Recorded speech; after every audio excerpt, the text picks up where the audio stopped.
ذرا سوچیں کہ معاذ بن جبل کو کیسا لگا ہوگا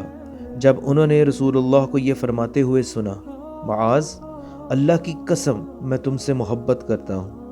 اور عبداللہ بن عباس کو کیسی خوشی محسوس ہوئی ہوگی جب رسول اللہ صلی اللہ علیہ وسلم نے انہیں گلے لگایا اور فرمایا، اے اللہ، اسے قرآن سکھا دیجئے۔ علی بن ابی طالب کیا سوچتے ہوں گے جب انہوں نے رسول اللہ کو یہ فرماتے ہوئے سنا کہ میں کل جھنڈا ایک ایسے شخص کے حوالے کروں گا جو اللہ اور اس کے رسول سے محبت کرتا ہے اور اللہ اور اس کا رسول بھی اس سے محبت کرتے ہیں، اور پھر جب انہیں معلوم ہوا کہ وہ تو یہ خود ہیں۔ سعد بن ابی وقاص کے شل ہاتھوں میں تو بجلی دوڑ گئی ہوگی جب رسول اللہ نے ان سے فرمایا ہوگا، اے سعد، تیر چلا، میرے ماں باپ تجھ پر قربان۔ اور عثمان بن عفان کے کیا جذبات ہوں گے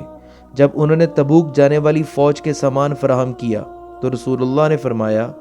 عثمان نے آج جو کچھ کیا اس کے بعد کچھ بھی اسے نقصان نہ پہنچائے گا۔ ابو موسیٰ اشعری نے پھر قرآن کی تلاوت کیسے کی ہوگی جب رسول اللہ نے فرمایا،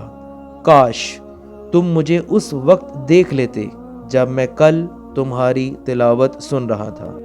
اور انصار کی خوشی کا کیا عالم ہوگا جب رسول اللہ نے ان سے فرمایا، اگر تمام لوگ ایک راستے پر چلیں اور انصار دوسرے راستے پر تو میں انصار کا راستہ اختیار کروں گا۔ اور انصار کیسا فخر کرتے ہوں گے جب اللہ کے نبی نے ان کے بارے میں فرمایا کہ ایمان کی علامت انصار سے محبت ہے اور ان سے دشمنی نفاق کی علامت ہے۔ اور صدیق اکبر کے جذبات کیا تھے جب رسول اللہ صلی اللہ علیہ وآلہ وسلم نے فرمایا، اگر میں کسی کو اپنا دوست بناتا تو ابو بکر کو بناتا۔ اما عائشہ رضی اللہ تعالی عنہا کا دل تو دھڑکنا ہی بھول گیا ہوگا جب رسول اللہ صلی اللہ علیہ وسلم سے پوچھا کہ آپ کو سب سے زیادہ محبوب کون ہے تو آپ نے فرمایا، عائشہ۔ اور عمر بن خطاب کو کیسا محسوس ہوا ہوگا جب انہوں نے رسول اللہ کے پاس آنے کی اجازت چاہی اور آپ نے دربان سے فرمایا، اسے آنے دو اور جنت کی بشارت دے دو۔ اور اب ذرا تصور کریں کہ جب ہمارے زمانے کے بہت سے لوگ رسول اللہ صلی اللہ علیہ وسلم کو دیکھیں گے اور محمد عربی صلی اللہ علیہ وسلم کہیں گے، تم میرے وہ بھائی ہو جس سے ملنے کے لیے میں رویا، تم میرے وہ بھائی ہو